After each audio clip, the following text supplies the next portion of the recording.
This is my review of the first album by the American band Little Feat. I arrived at Little Feat initially when I bought their third album, Dixie Chicken. I was so impressed that I quickly went back to capture the first two, this self-titled debut, and Sailing Shoes, which does the follow-up. And also, I had the opportunity of seeing them live uh, in London. This was really when they were about to hit the big time, and they were on the support act for a tremendous free threesome concert at the Rainbow Theatre, and they were supporting the Doobie Brothers, who had really hit the highlights. Anyway, the set by Little Feat was absolutely awesome, and it blew me and the whole arena apart. So much so that when the Doobie Brothers came on to start the headlining set, they embarrassingly needed to invite the audience to give a further round of applause for Little Feat, who'd left the arena 20 minutes earlier. So that gives you some idea of how this band took off. I was hooked, it had to be said. And that's why I started buying their catalogue. So let's get into a bit of the history then. This band were formed when Lowell George, who was a member of Frank Zappa's Mothers of Invention, met Payne, and Payne apparently was auditioning for the Mothers, but actually didn't get the job, reflecting very much on how Frank Zappa was quite fussy about who played in his bands. Anyway, um, the combination of the two meeting at that time actually led to the formation of Little Feat. But let's get back a little bit to the Mothers of Invention. Um, the former Mothers bassist, Roy Estrada, also jumped ship, so to speak, and went to join Payne and George, and drummer Richie Hayward, uh, who was in George's previous band, also joined up. Lyle George's previous band were called The Factory. And so, anyway, Hayward, he also had a little bit of history. He was a member previously of the Fraternity of Man that had a huge hack called Don't Bogart That Joint, which was often aired in Little Feat's set. Anyway, it was also on the soundtrack to Easy Rider. So I am name dropping all these famous parts of musical history. Anyway, that's then led to further comments, which I'll continue in a moment. So another couple of useless pieces of information. The name, this actually came about when the Mothers drummer, Jimmy Carl Black, suggested the title Little Feat, uh, and spelling it Feet. George liked the name, but he changed the spelling. Now, how did George get booted out of Frank Zappa? This is worth a comment in terms of uh, memorabilia about this era. Well, apparently uh, he was uh, he was getting to doing some of his own writing, and he took a song of his called "Willing," which conveniently appears on this debut album, to Frank Zappa, and there are various reasons as to why Zappa got rid of him. The first one is because of this song, "Willing," And Frank suggested that he was far too talented to be in his band and he should start his own band, uh, reflecting on the talent of the song. The second version that we've heard as to why he was fired is because George was guilty of playing a 15-minute guitar solo, but forgot to turn the amplifier off. And a third version of why Lau was sacked by Zappa was that because Willing contained drug references to weed, whites, and wine. And Zappa was very anti drug culture, which was true. And if you see his documentary of his that I've got, he will go into briefly his opposition to drugs, apart from, of course, cigarettes. So, anyway, uh, this album, the debut, was recorded in August, September of 1970, managed to get a release date in 1971. Reminding you of who was in the group: Lowell George, Bill Payne, Roy Estrada, and Richie Hayward. So let's get on to this first album now and a look at the track list. So let's get on to the tracks then. The opener on side A is called Snakes on Everything. There's some wondrous bottleneck guitar from Lau at the beginning of this, and it greets this Southern blues boogie style. And then the piano is paraded at the intro by Payne. And once you add in the guitars, it's a wonderful start to the George Payne marriage.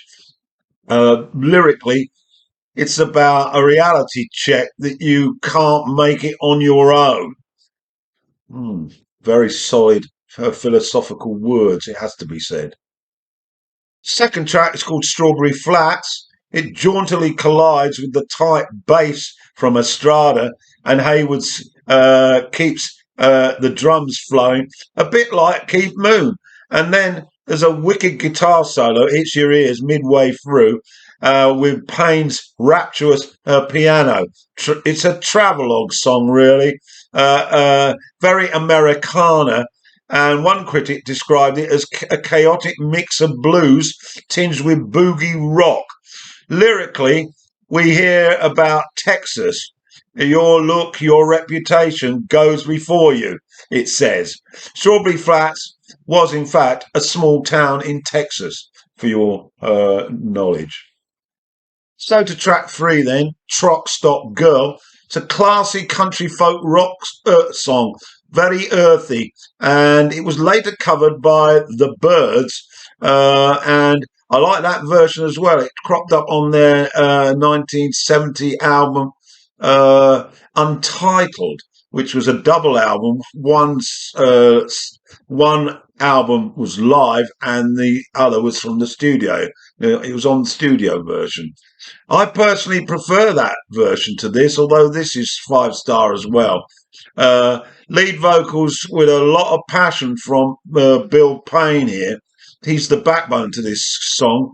A very catchy chorus, and it's a beauty. It's a love song about a girl who's at a truck stop and a guy who ends up dead as he tries to get to see her following a road traffic accident. Pretty painful stuff. But always wrote good lyrics, this band. To track 4, this is called Bride of Jesus, and there's a gospel piano that's superb at the beginning, and it sounds like it has a place that warms you with good feelings. It's a country ballad with church-like keyboards that echo like a sermon, really, a sermon-like feel to it. And there's some neat strings which are majestic. This is a powerful, moving piece of work, and George's vocals are full of those emotions. Great track. So to track 5, this is the iconic Willing mentioned earlier. It's a wicked, really, folk song with some sly bottleneck. by guest Ry Cooder. Who else? It's only 2 minutes 24, but it's pure American Southern history, this song. A wonderful song. Lyrically, it's a song about driving in all weathers to make a buck and have simple things in your life. And you'll do anything really to get a few cents to keep you going. Marvelous, marvelous lyrics, marvelous song. I love it. And yesterday I played this album and it brought back all those great memories of early 70s. I was 17 when this came out. Final track on side one is called Hamburger Midnight, and it's a full tilt boogie blues. You can smell the sweat and beer, Payne's punchy piano, and George's slide guitar are a mega mix in this song. It's a band in full swing. The break leads to chaos, crowd noises, and then the replies. And then there's involved in this song, there's that oozing slide guitar outro. Lyrically, it's about a simple time of life, simple ups and downs. And I want to point out now that for those of you who are on Rumble, I'm now going to play this first side so you can marvel at the huge talent of this band for yourself. Uh, Sadly, only Payne is alive now, but the music will remain alive forever. So flipping over to side two, then the opener is 44 Blues, and it segues into How Many More Years. These are two traditional songs written by the legendary Howlin' Wolf, and wow, these are tremendous versions of both of the songs. There's an old blues relic that we start off with, and it's brought back to life really by Little Feat. There's some exquisite smoky style harmonica throughout, courtesy of George. And Ry Cooder once again steps in on slide guitar.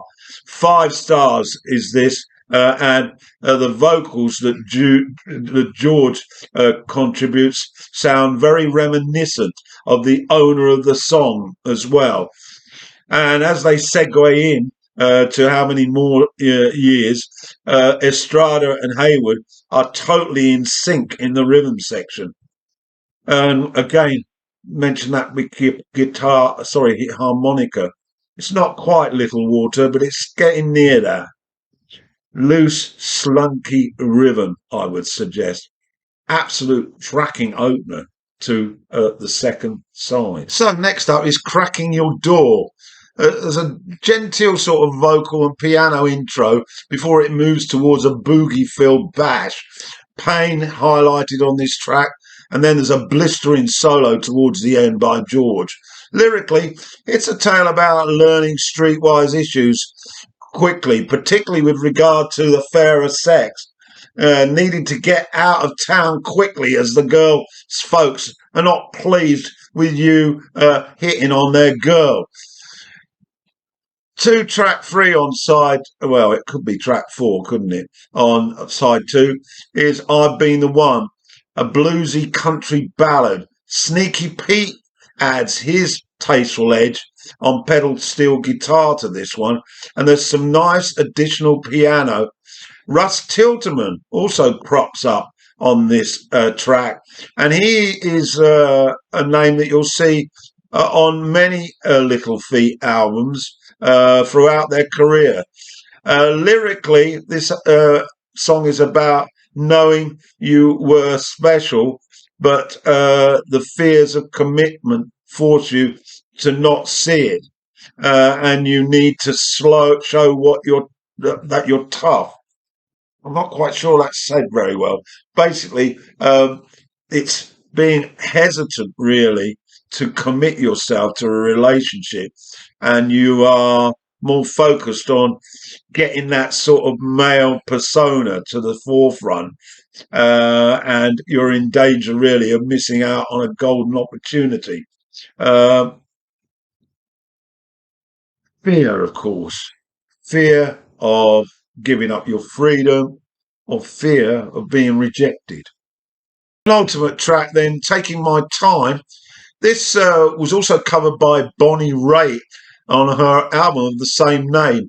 And I've got a review of that on my channel, so that might be worth checking out. It's an absolutely superb album as well. And it's a peach of a song written and sang by Bill Payne.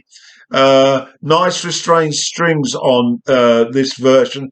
It's a stripped down sort of sound with a touch of horn at the outro.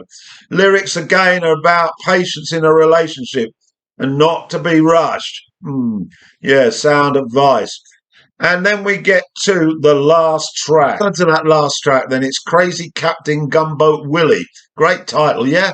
It's a whimsical tale of a seafarer, shanty-like feel to it. It's up-tempo for sure, and it has a bit of a boogie shuffle in there somewhere. And there's some snappy harmony choruses and a squint of horns, reminding me a little bit of some of Sergeant Pepper's horn additions. Lyrically, well, we're aboard a ship and there's a lot of craziness and greed around, and your head's got a bit twisted, and you lose your bottle, and of course, you drink a lot from that bottle, and consequences can be quite drastic, like people losing their lives. Anyway, that concludes my review of the first Little Feat album. And as mentioned earlier, we're now going to listen to side 2. What a treat. So that just about concludes my review of this debut album by Little Feat. There was never really another like this in their discography. Very classy, I feel, and it stands up well. As I mentioned in the introduction, I started off with Dixie Chicken, but I'm absolutely overjoyed that I went back and listened to this one, and of course took on board Sailing Shoes as well. So that's it. That's my take on 1971, Little Feat, their debut album. Great cover as well. And this was the beginning of my love affair with this album. So, if you do nothing else, get to listen to it.